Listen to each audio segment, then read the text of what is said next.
코스피가 드디어 4천선을 돌파했습니다. 한국 증시 45년 만의 새 역사, 코스피 4천 시대.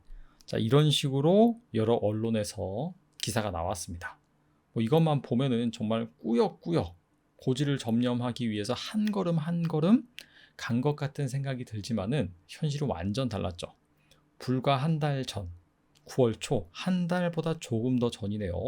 9월 초만 하더라도 3천선 초반에 있었습니다. 근데 순식간에 한 40일, 한 50여일 만에 1000포인트가 껑충 뛰어버린 것이죠. 정말 상승장은 투자자들을 기다려주지 않고 하는 순간에 올려버린다는 것을 새삼 다시 깨달았습니다. 상승의 주역은 당연히 외국인이었죠. 전일 코스피 시장에서는 6,471억 원, 코스닥 시장에서는 2,376억 원을 순매수했습니다. 사실 이 코스피에 가려서 코스닥의 선전이 눈에 띄지 못했어요. 장 초반까지만 하더라도 코스닥은 1% 미만의 상승률을 보였는데 장 마감을 앞두고 상승폭을 확대를 하더니 결국에는 2% 넘겨서 상승 마감을 했고 지수 같은 경우에도 900선을 돌파를 했습니다. 예리한 투자자분들 같은 경우에는 이미 눈치를 채셨을 겁니다. 코스피가 장중에 4천을 돌파하자, 4천 같은 경우에는 오전에 돌파를 했으니까요. 갑자기 코스닥 쪽으로 순환매가 돌았습니다.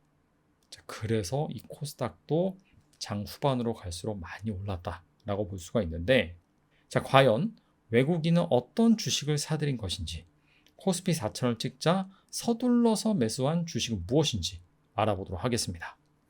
자, 전일 외국인 순매수 상위 업종입니다. 코스피, 코스닥 구분해서 살펴보면 코스피 시장에서는 반도체를 무려 56%나 담았습니다. 근데 반도체 섹터, 반도체 기업들을 골고루 담은 것이 아니라 삼성전자 한 종목만 집중적으로 샀습니다. 무려 삼성전자만 8,267억 원 규모의 순매수가 유입이 되었다. 코스피 전체 순매수 규모보다 큽니다. 자, 그만큼 삼성전자에 몰빵을 했다라고 볼 수가 있고, 아시다시피 최근에 호재가 많죠. 파운드리에서 연이어 의미 있는 수주를 따낸 그런 상황에서 서버 재투자 사이클이 도래를 했죠. 7년 만에 도래하면서 이 레거시 메모리 업황도 좋아지고 있고요. 그리고 전일 장 마감하고 나서 엔비디아의 HBM4 퀄 테스트에 탈락을 했다, 이런 단독 기사가 나왔는데 이건 사실 확인이 안 된 기사로 판명이 나왔어요. 갑자기 또 내려갔더라고요. 자, NXT 거래소에서도 별다른 흐름이 없었습니다. 그래서 이 삼성전자에 대한 걱정은 안 하셔도 될 것 같습니다. 그 밖에 조선과 운송, 미디어, 지주회사, 기계, 자, 이런 주식들을 매수를 했지만은 압도적으로 삼성전자를 많이 샀다라고 볼 수가 있고요. 자, 코스닥 보시죠. 코스닥은요, 더합니다. 무려 이 제약바이오, 헬스케어 섹터를 70%나 쓸어 담았습니다. 그리고 차이가 있다면은 특정 한 종목을 집중적으로 산 것이 아니라 여러 종목을 동시다발적으로 사면서 제약 바이오 섹터에 불기둥이 솟았다. 최근 이 상승장에서 보여주는 특징 중에 하나가 섹터별로 순환매를 도는 것이거든요. 얼마 전에 반도체 돌았고 금융, 2차전지, 조선, 원전 돌다가 갑작스럽게 이렇게 제약 바이오로 매수세가 몰린 것입니다. 근데 한동안 이 제약 바이오 섹터 같은 경우에는 상승장에서 다소 소외가 되어 있었는데 드디어 이 외국인들의 선택을 받은 것이죠. 자, 과연 외국인은 어떤 주식을 차세대 주도주로 점 찍었는지 대표적인 이 세 개의 기업에 대해서 알아보도록 하겠습니다. 첫 번째 종목은요, 바로 알테오젠입니다. 외국인 투자자가 734억 원어치를 순매수를 해서 전일 코스닥 1위에 자리했습니다. 알테오젠은요, 히알루로니 단위제 기반 SC 제형 변경 기술을 보유한 기업입니다. 쉽게 말씀드리면은 정맥 주사를 피하 주사로 바꾸는 기술 플랫폼을 보유한 기업입니다. 얼핏 보면은 그렇게 대단한 게 아닌 것 같은데 이렇게 볼 수가 있는데요. 이 정맥 주사를 피하 주사로 바꾸는 플랫폼을 보유한 기업이 전 세계에서 딱 두 개입니다. 알테오젠과 바로 할로자임. 할로자임이 먼저 개발을 했어요. 정맥 주사를 피하 주사로 바꾸면 무엇이 좋으냐? 정맥 주사는 쉽게 말해서 링거 맞는 거죠. 피하 주사는 우리가 그냥 가서 예방접종을 맞던지 아프면은 맞는 주사를 뜻합니다. 정맥 주사를 맞기 위해서 일단 누워야 되죠. 그리고 시간이 좀 오래 걸리죠. 최소 20분에서 30분 정도 걸립니다. 하지만 피하 주사 같은 경우에는 간단하게 맞을 수가 있고요. 맞는 시간도 상당히 짧죠. 그리고 부작용도 적고요. 그 다음에 병원 입장에서는 회전율이 상당히 높아지죠. 그리고 진료비도 절감되는 효과가 있습니다. 자, 그렇기 때문에 이게 상당히 대단한 기술이다라고 볼 수가 있고, 알테오젠의 이 플랫폼 기술 적용 가능한 약물군 같은 경우에는 면역항암제, 자가면역 질환 항체, ADC, 성장 호르몬제, 호르몬 요법제 등 단백질 항체 의약품이 대부분입니다. 자, 앞서서 할로자임이 먼저 이 플랫폼 기술을 개발했다고 말씀드렸죠. 하지만 알테오젠의 기술이 이 할로자임보다 앞선다라는 평가를 받습니다. 그 이유가 무엇이냐면은 할로자임 같은 경우에는 일단 2030년에 특허가 만료가 됩니다. 근데 유럽에서는 그 해당 특허 무효 판정을 받기도 했어요. 자, 그래서 이 할로자임의 특허가 불안해지자 2024년 이후 빅파마들이 이 할로자임과 같이 이 사업을 하려고 하지 않습니다. 그래서 신규 계약이 정체가 됐어요. 반면 같은 기간 알테오젠 같은 경우에는 아스트라제네카, 일본의 다이치 신규와 기술 수출 계약을 체결을 합니다. 그리고 특허 역시 2040년 만료예요. 근데 앞서서 할로자임이 2030년 만료라고 말씀드렸잖아요. 즉 2031년부터 2040년까지 알테오젠 같은 경우에는 이 SC 제형 변경 기술 플랫폼 독점 특허를 보유하게 됩니다. 자, 그렇기 때문에 앞으로 이 빅파마들이 알테오젠과 계속해서 이 협약을 맺고 임상 시험, 치료제 개발을 진행을 하겠죠.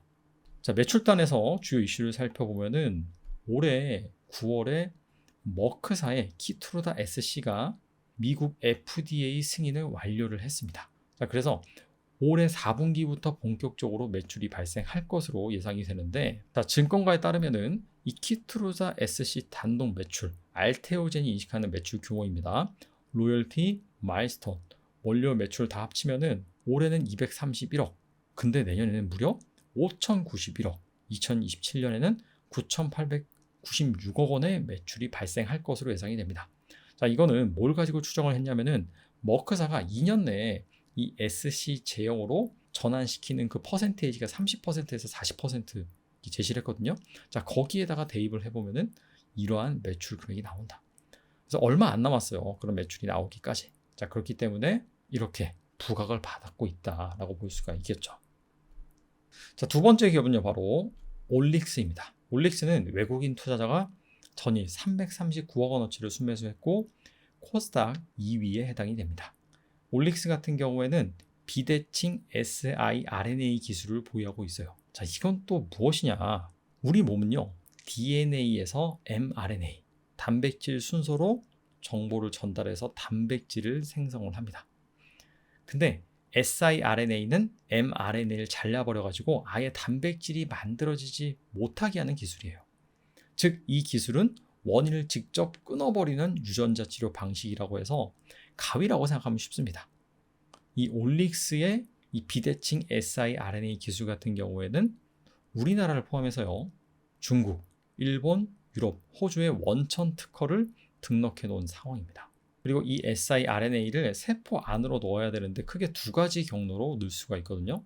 첫 번째는요, N-아세틸 갈락토사민이라고 해서 그냥 쉽게 말하면은 간으로 보내는 방식입니다.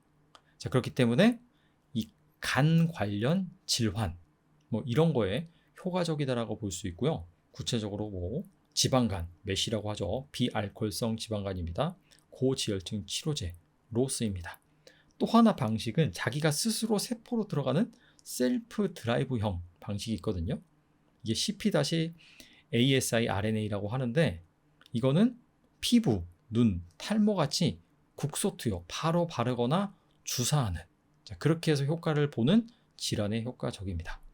자, 두 가지 경로를 말씀드렸죠. 간을 통해서 보내는 방법, 아니면 피부나 눈, 뭐 두피 이런 걸 통해서 발라서 보내는 방법. 자, 그렇기 때문에 이와 관련된 질환을 가지고 빅파마에 지금 기술 수출한 상황입니다. 자, 메쉬 비만 치료제 같은 경우에는 일라이 릴리에 기술 수출을 했고요. 지금 현재 호주에서 임상 1상을 진행하고 있는데 내년 상반기에 이제 결과가 나옵니다. 그리고 이 탈모 치료제 같은 경우에는 로레알에 기술 수출을 했는데 현재 임상 1A상 안정성을 확인하고 있는 상황입니다. 그리고 자체적으로 임상을 진행한 것도 있는데 건성 황변방성 치료제, 이건 올해 4분기에 미국에서 임상 1비상 데이터를 발표할 예정입니다. 이런 결과에 따라서 이 올릭스의 주가가 부각이 될 수가 있습니다. 올릭스 같은 경우에는 8월 달에 상당히 좀 많이 올랐네요. 거의 한 2배 정도 단기간에 오른 후에 이때부터 다시 코스피가 막 달려갔거든요. 근데 이때 이제 제약 바이오 섹터가 좀 소외되다 보니까 상당 기간 좀 횡보를 하다가 바로 전일 7% 급등하는 그런 부분을 보여줬습니다. 자, 아무래도 중요한 임상 결과 발표 시기가 다가오니까 매수세가 모이는 모습입니다. 자, 마지막 기업은요, D&D 파마텍입니다. 외국인이 전일 274억 원어치를 순매수를 했는데 코스닥 3위에 해당이 됩니다. 이 기업은 세계 유일의 소장 흡수 기반 경구 펩타이드 플랫폼 기술을 보유하고 있습니다. 그 플랫폼 기술이 바로 오랄 링크입니다. 이 오랄 링크는 펩타이드 약물을 소장에서 흡수시키는 플랫폼인데 원래 대부분은 위에서 흡수시킵니다. 위가 아닌 소장에서 흡수시킨다는 게 핵심인데 소장에서 흡수하면 뭐가 좋으냐? 일단은 우리가 이제 약 먹을 때 뭐 밥 먹고 30분 안에 드세요. 그런 말을 많이 듣죠. 즉 위에서 흡수시키기 위해서는 음식물을 섭취를 해야 돼요. 근데 소장에서 흡수시키면 굳이 음식물 섭취가 필요가 없습니다. 그러니까 복용이 더 간편하다라고 볼 수가 있겠고, 위에서 흡수이 되면은 생체 이용률이 떨어져요. 아무래도 대부분 소화가 되다 보니까. 근데 소장에서 이렇게 흡수가 된다면은 위에 비해서 생체 이용률이 무려 3배 정도가 높습니다. 그리고 생체 이용률이 높다 보니까 원료 의약품, 그러니까 약품의 원재료죠. 이것도 덜 사용해요. 즉, 이 위에서 흡수되는 스낙 기반의 경구 치료제 대비 원료 의약품 함량을 92%까지 절약을 할 수가 있습니다. 그리고 이 오랄 링크의 경쟁력을 보여주는 사건이 바로 화이자가 D&D 파마텍의 파트너사인 메세라를 인수한 사건입니다. 화이자가 이 메세라를 거의 한 7조 원에 인수를 했거든요. 메세라는 비만 및 대산 치료제 바이오텍으로 D&D 파마텍의 자회사였습니다. 아니 근데 그런 알짜 회사를 화이자에 넘기면은 안 좋은 거 아닌가라고 생각을 할 수 있는데 아니죠. 메세라가 화이자의 자회사로 들어감으로 인해서 화이자가 이 미국에서도 거의 탑 클래스 제약사잖아요. 바이오텍인데 이 화이자라는 이 거대 빅파마를 통해서 전 세계적으로 유통망을 가질 수가 있는 것이죠. 그리고 이 메세라와 D&D 파마텍 같은 경우에는 이미 계약이 체결되어 있습니다. 이 오랄 링크 기술을 활용을 해서 현재 이 경구제 5개 파이프라인을 모두 D&D 파마텍의 오랄 링크를 적용하는 그런 계약이 체결이 됐고, 이 금액 같은 경우에는 계약 규모만 1조 1천억 원이고요. 추가로 로얄티를 D&D 파마텍이 받게 되어 있습니다. 자, 오랄 링크가 적용된 선두 경구제 파이프라인이 현재 4주째 투약이 진행이 되고 있는데 2025년 말에 그 결과를 확인할 수가 있고요. 그 결과에 따라서 또다시 주가가 레벨업 할 수가 있겠죠. 그 다음에 비알코올성 지방 간염, 메시, 임상 이상 같은 경우에도 현재 진행 중에 있는데 이거는 내년 상반기에 그 결과가 발표될 예정입니다. 자, 유사기업 보스턴 파마슈티컬스가 GSK사에 2조 8천억 원 규모의 기술 수출을 했거든요. 근데 이 D&D 파마텍의 오랄 링크를 적용한 이 메쉬 치료제 같은 경우가 더 좋을 것으로 지금 예상이 되고 있습니다. 그래서 한 최소 2조 8천억 원 규모의 기술 이전 또 효과가 발생하지 않을까, 그런 기대감이 담겨져 있습니다. 자, 오늘 제약 바이오 기업들, 좀 생소한 기업들 살펴봤는데 또 하나 최근에 이 외국인의 매수세 관점에서 주목할 만한 이슈가 있어서 말씀을 드리면은, 자, 외국인의 최근 연속 순매수 그 누적 금액이 얼마나 큰지 순위를 매기면은 삼성전자가 전일 한꺼번에 너무나 많이 샀기 때문에 당연히 1위인데 2위도 삼성전자예요. 근데 삼성전자 우선주죠. 근데 삼성전자 본주와 우선주의 매수 금액 차이가 그렇게 크진 않습니다. 그리고 그 밑으로는 확연히 차이가 많이 나죠. 삼성전자도 사고 삼성전자 우선주도 사고 삼성전자가 좋아서 그렇게 샀다라기보다도 우선주를 많이 샀다. 그리고 연속적으로 계속 사고 있다. 라는 부분에서 투자 아이디어를 찾을 수가 있는데 바로 배당 분리과세 이 부분입니다. 올해 7월에 이 기재부에서 배당 분리과세 최고 세율을 35%로 제시를 했다가 정말 투자자들의 문매를 맞았죠. 정치권에서도 비판이 상당했습니다.